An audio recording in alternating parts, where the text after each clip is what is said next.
ओम शांति। आज है 31 दिसंबर, शिव बाबा की अव्यक्त मुरली। संगम युग की प्राप्तियों की प्रारब्ध का अनुभव करो। संगम युग की प्राप्तियों की जो प्रारब्ध है, बाबा कहते हैं उसका अनुभव करो। मास्टर दाता महासहयोगी बनो। बाबा कहते हैं आज भाग्य विधाता बाप अपने श्रेष्ठ भाग्यवान बच्चों को देख रहे हैं। हर एक बच्चे के भाग्य की रेखाएं देख देख भाग्य विधाता बाप भी हर्षित होते हैं। क्यों? क्योंकि सारे कल्प में चक्र लगाओ तो आप जैसा श्रेष्ठ भाग्य किसी धर्म आत्मा, महान आत्मा, राज्य अधिकारी आत्मा, किसी का भी इतना बड़ा भाग्य नहीं है जितना आप संगम युगी श्रेष्ठ आत्माओं का है। मस्तक से अपने भाग्य की रेखाओं को देखते हो।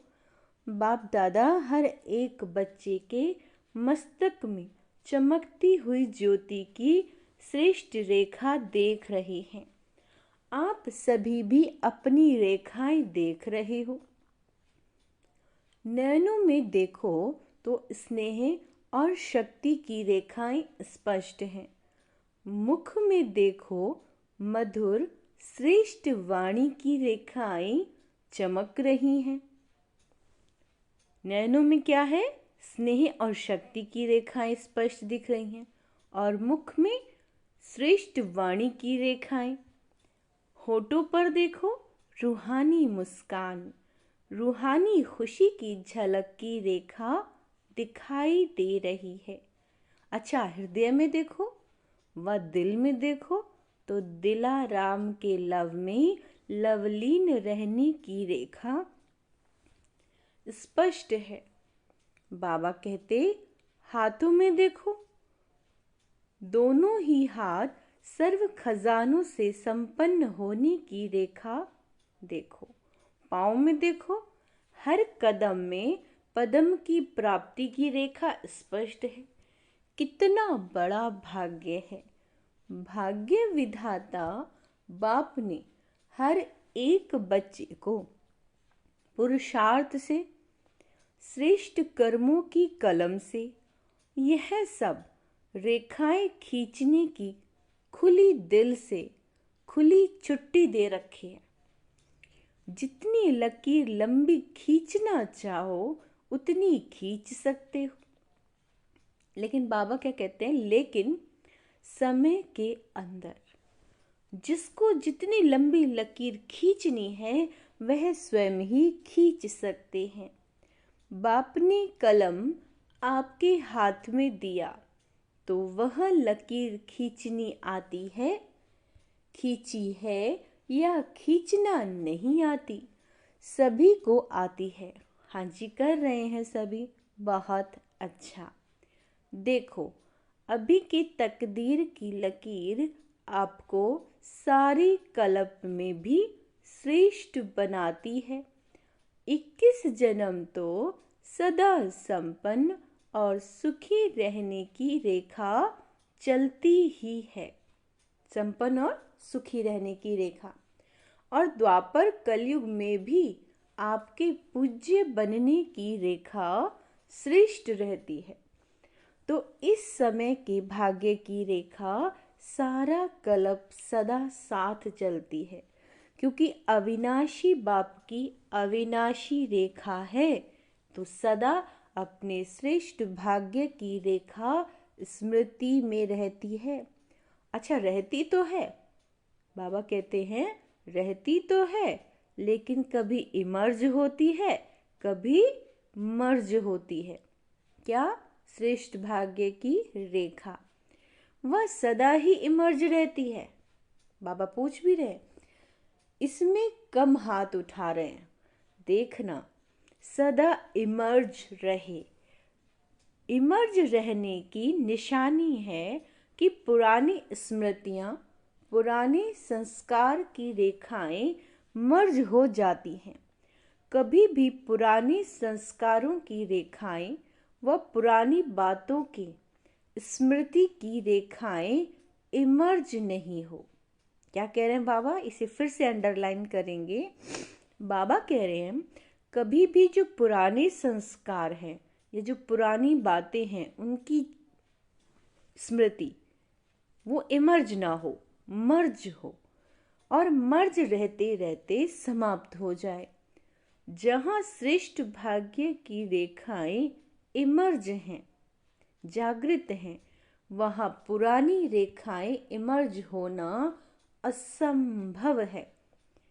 अगर होती हैं तो सिद्ध होता है कि श्रेष्ठ भाग्य की रेखा सदा इमर्ज नहीं रहती है। तो क्या समझते हो, इतने श्रेष्ठ भाग्य की रेखाएं इमर्ज होनी चाहिए या मर्ज होनी चाहिए? बाप दादा वर्तमान समय सभी बच्चों को वर्तमान संगम युग की प्राप्तियों के प्रालब्ध रूप में देखना चाहते हैं। पुरुषार्थ बहुत समय किया, अभी पुरुषार्थ स्वतः चले। इसको अंडरलाइन करेंगे। बाबा चाहते हैं कि जो हमारा पुरुषार्थ है वो स्वतः चले, मेहनत वाला नहीं हो। क्या अंत तक पुरुषार्थ की मेहनत ही करते रहोगे? बाबा पूछ रहे। संगम युग के प्राप्तियों की प्रालब्ध का अनुभव अब नहीं करोगे तो कब करोगे? भविष्य की प्रालब्ध अलग चीज है, वह तो आपकी इस पुरुषार्थ के प्रालब्ध की परछाई है। वह तो आपके पीछे पीछे आपे ही आएगी। लेकिन विशेष बात है इस समय के प्रालब्ध प्राप्त करने की। ऐसे नहीं कोई पूछता है कैसे है, क्या हाल चाल है, तो अभी तक यही नहीं कहते हो रहो कि पुरुषार्थ चल रहा है। पुरुषार्थ तो है, लेकिन पुरुषार्थ की प्रालब्ध अभी अनुभव करो। वह प्रालब्ध है सर्व शक्ति संपन्न, सर्व ज्ञान संपन्न, सर्व विघ्न विनाशक मूर्त। यह अभी की प्रालब्ध भविष्य में स्वतः ही प्राप्त होगी। फिर से सुनो। सर्व शक्ति संपन्न, सर्व ज्ञान संपन्न, सर्व विघ्न विनाशक मूर्त। यह अभी की प्रालब्ध भविष्य में स्वतः ही प्राप्त होगी।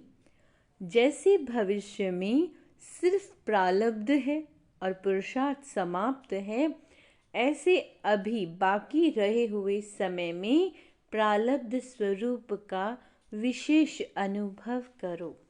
जब प्रालब्ध कहते हैं तो पुरुषार्थ की ही प्रालब्ध होती है। पुरुषार्थ किया, उस पुरुषार्थ अनुसार ही प्रालब्ध का अनुभव कर सकते हो। लेकिन बाप दादा बच्चों से क्या चाहते हैं? पूछते हैं ना बाप दादा हमसे क्या चाहते हैं? तो बाप दादा यही चाहते हैं कि अब थोड़े समय के लिए पुरुषार्थ के प्रालब्ध स्वरूप बन जाओ। बन सकते हो कि पुरुषार्थ की मेहनत अच्छी लगती है, प्रालब्ध वाले बनेंगे। अभी पुरुषार्थ कर रहा हूँ, पुरुषार्थ हो जाएगा, करके दिखाएंगे। यह शब्द समाप्त हो। करके दिखाएं क्या? दिखाओ। और कब दिखाएंगे? क्या विनाश के समय दिखाएंगे? इसकी बहुत सहज विधि है। अब बाबा जो सहज विधि है वो बता रहे हैं कि अब मास्टर दाता बनो। आपसे लिया और लेते भी रहो, है ना? बाप से लिया और लेते भी रहो, लेकिन आत्माओं से लेने की भावना नहीं रखो। यह कर ले तो ऐसा हो, यह बदले तो मैं बदलूं, ये लेने की भावना है। अंडरलाइन करेंगे, इसे याद रखेंगे सारा दिन कि बाबा क्या कह रहे हैं कि ये बदले तो मैं बदलूं। तो इसे बाबा ने कहा कि ये तो लेने की भावना है। ऐसा हो तो ऐसा हो, यह लेने की भावना है। ऐसा हो नहीं, ऐसा करके दिखाना है। ठीक है, जो हो जाए तो नहीं, लेकिन होना ही है और मुझे करना है। मुझे वाइब्रेशन देना है, वाइब्रेशन मुझे दुआ देनी है। मुझे रहम दिल बनना है। मुझे गुणों का सहयोग, मधुरता, नम्रता, सहनशीलता, पवित्रता, अंतर्मुखता, हर्षित मुक्ता, अर्थात मुझे अपने सभी गुणों का सहयोग देना है। मुझे शक्ति का सहयोग देना है। बड़ी से बड़ी बात को भी लेट गो यानी छोटा करना है, ये शक्ति है। इसीलिए बाबा कहते हैं मास्टर दाता बनो। लेना है तो बाप से लो, अगर और आत्माओं से भी मिलता है तो बाप का दिया हुआ ही मिलेगा ना। तो दाता बन फ्राक दिल बनो। ठीक है, देते रहो। देना आता है या सिर्फ लेना आता है? अब जो जमा किया है वो दो। इसको अंडरलाइन करेंगे। बाबा कहते हैं जो आज तक आपने गुण शक्तियां जमा किया है वो दो। आपस में ब्राह्मण आत्माएं भी आपस के लिए भी मास्टर दाता बनो, एक दूसरे को दुआओं दो।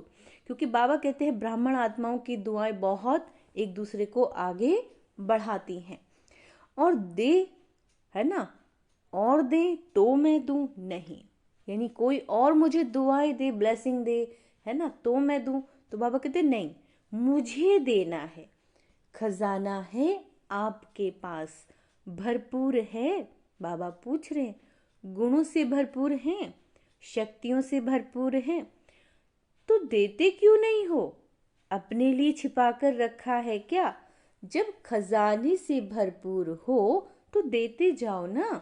यह क्यों करता है, यह क्यों कहता है, यह सोच नहीं रखो।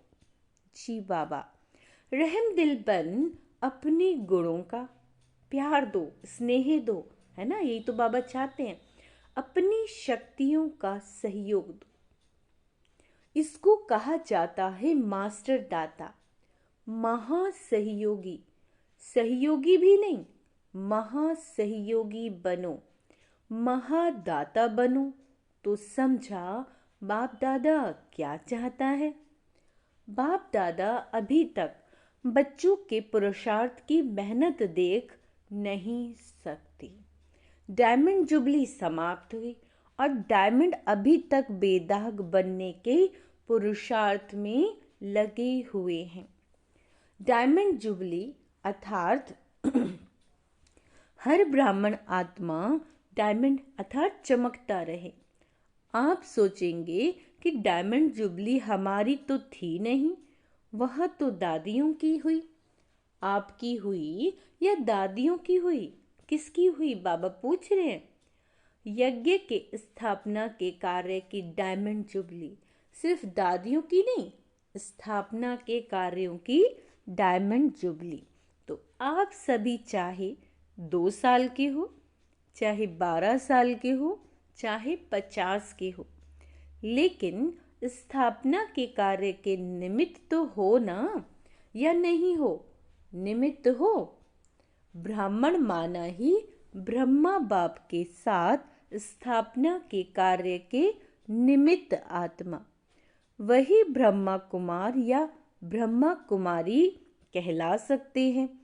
तो ब्रह्मा कुमार कुमारी सभी हो या पुरुषार्थी कुमार कुमारी हो? बाबा पूछ रहे, बताओ क्या हो? ब्रह्मा कुमार कुमारियां अर्थात जन्म लिया और ब्रह्मा बाप के साथ ही स्थापना के निमित्त आत्मा बने। तो ऐसे नहीं सोचना हम तो अभी नए आए हैं, हम तो अभी बहुत छोटे हैं, लेकिन समय के अनुसार जब समय समाप्ति के नजदीक है तो छोटे को नए को इतना ही तीव्र पुरुषार्थ करना ही है।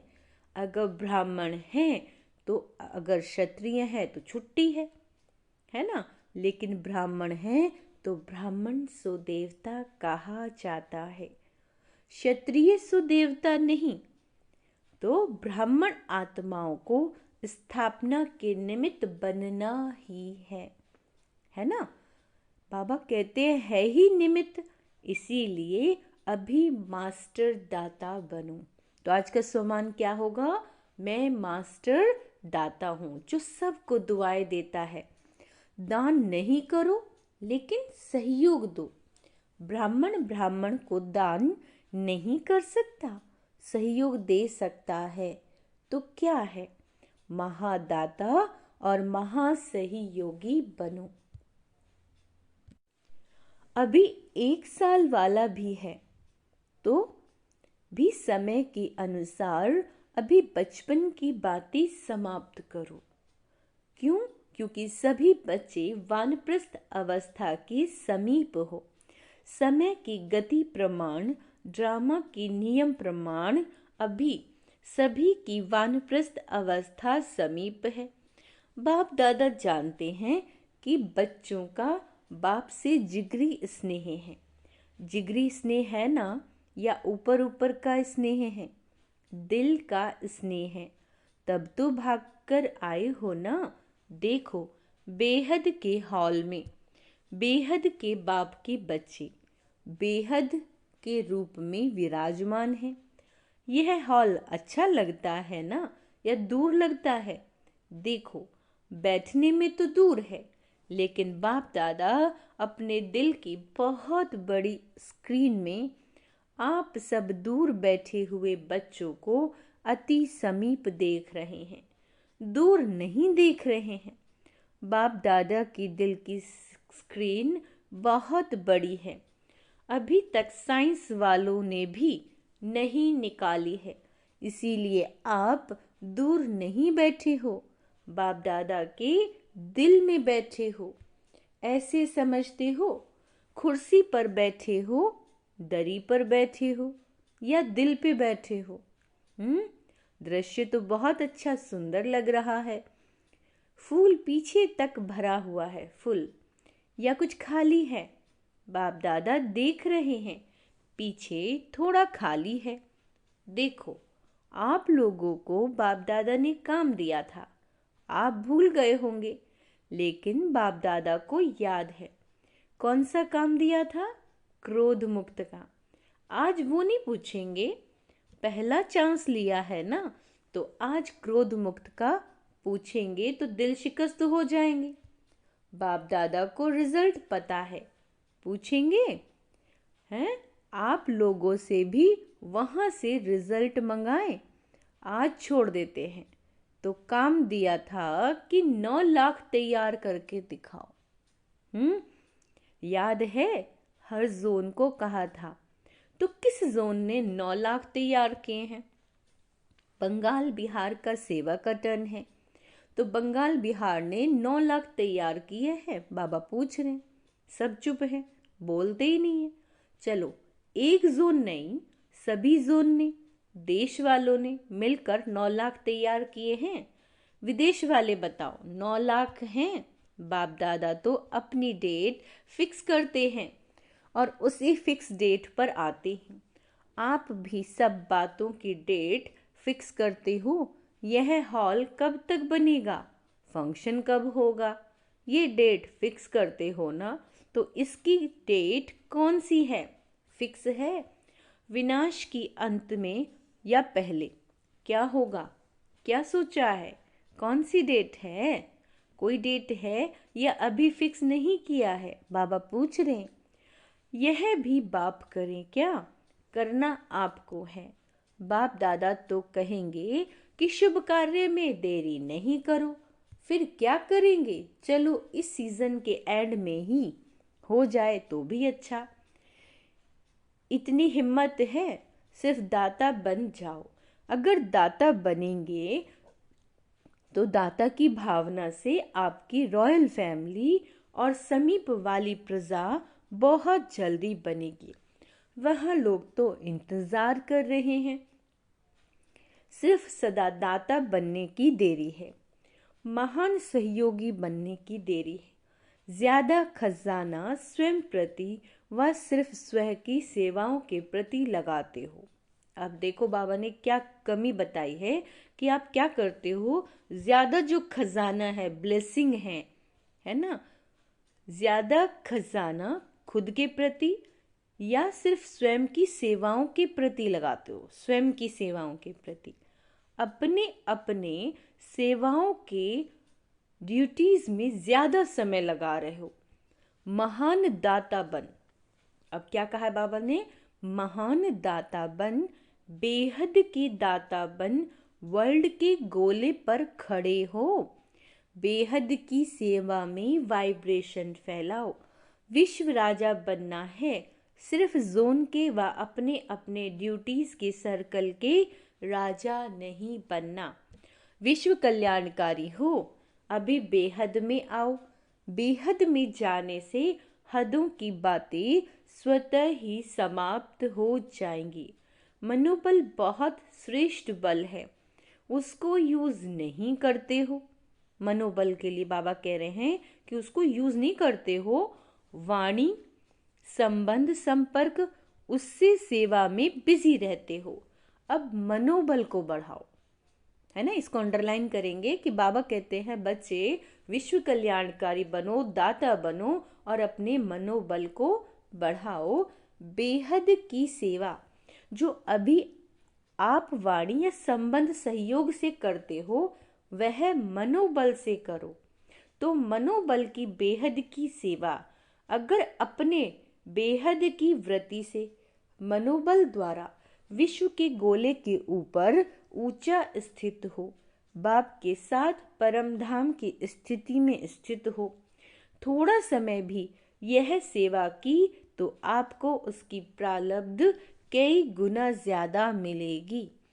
आजकल के समय और सरकमस्टांस के प्रमाण अंतिम सेवा यही मनसा व मनोबल की सेवा है। इसका अभ्यास अभी से करो, चाहे वाणी द्वारा व संबंध संपर्क द्वारा सेवा करते हो, लेकिन अब इस मनसा सेवा का अभ्यास अति आवश्यक है। तो बाबा ने होमवर्क दे दिया है कि मनसा सेवा करो ग्लोब पे बैठ के, साथ साथ अभ्यास करते चलो। समझा क्या करना है? यह मनसा सेवा वही रंगत दिखाएगी जो स्थापना के आदि में बाप की मनसा द्वारा रूहानी आकर्षण ने बच्चों को आकर्षित किया, और मनसा सेवा के फल स्वरूप अभी भी देख रहे हो कि वही आत्माएं अब भी फाउंडेशन है। ड्रामा अनुसार यह बाप की मनसा आकर्षण का सबूत है। जो कितने पक्के हैं, तो अंत में भी अभी बाप के साथ आपकी भी मनसा आकर्षण, रूहानी आकर्षण से जो आत्माएं आएंगी, वह समय अनुसार समय कम, मेहनत कम और ब्राह्मण परिवार में वृद्धि करने के निमित्त बनेंगी। वही पहले वाली रंगत अंत में देखेंगे। जैसे आदि में ब्रह्मा बाप को साधारण न देख श्री कृष्ण के रूप में अनुभव करते थे। साक्षात्कार अलग चीज है, लेकिन साक्षात स्वरूप में श्री कृष्ण ही देखते, खाते पीते चलते थे। ऐसा है ना। तो स्थापना में एक बाप ने किया, अंत में आप बच्चे भी आत्माओं के आगे साक्षात देवी देवता दिखाई देंगे। वह समझेंगे ही नहीं कि यह कोई साधारण है।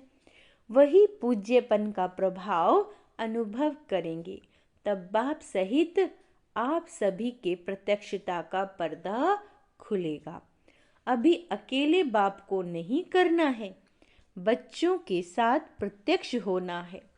जैसे स्थापना में ब्रह्मा के साथ विशेष ब्राह्मण भी स्थापना के निमित्त बने, ऐसे समाप्ति के समय भी बाप के साथ साथ अन्य बच्चे भी देव रूप में साक्षात अनुभव होंगे। इसके लिए यही जो आज सुनाया, अभी से प्रारब्ध स्वरूप में स्थित रहो। छोड़ो छोटी छोटी बातों को, अंडरलाइन करेंगे, छोड़ो छोटी छोटी बातों को, अब ऊंचे जाओ। विशेष प्रारब्ध स्वरूप का साक्षात्कार स्वयं भी करो और कराओ। समझा? अभी सभी अपने अनादि स्वरूप में 1 सेकंड में स्थित हो सकते हो, क्योंकि अंत में 1 सेकंड की ही सीटी बजने वाली है। तो अभी से अभ्यास करो, बस टिक जाओ। बाबा ड्रिल कराते हैं, पहुंच जाओ परम धाम।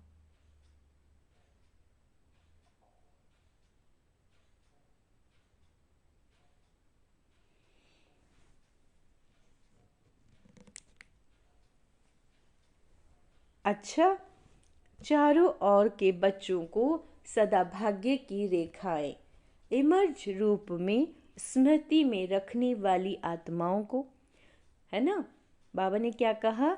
सदा भाग्य की रेखाएं इमर्ज रूप में रखने, स्मृति में रखने वाली आत्माओं को सदा अपने संगम युगी सर्व प्राप्ति स्वरूप प्रारब्ध को अनुभव करने वाले सदा मास्टर दाता महासहयोगी आत्माओं को, सदा मनसा सेवा द्वारा विश्व की आत्माओं के कल्याणकारी आत्माओं को बाप दादा का याद प्यार और नमस्ते। हम रूहानी बच्चों की रूहानी बाप दादा को याद प्यार, गुड मॉर्निंग, नमस्ते मीठे बाबा, शुक्रिया बाबा, शुक्रिया।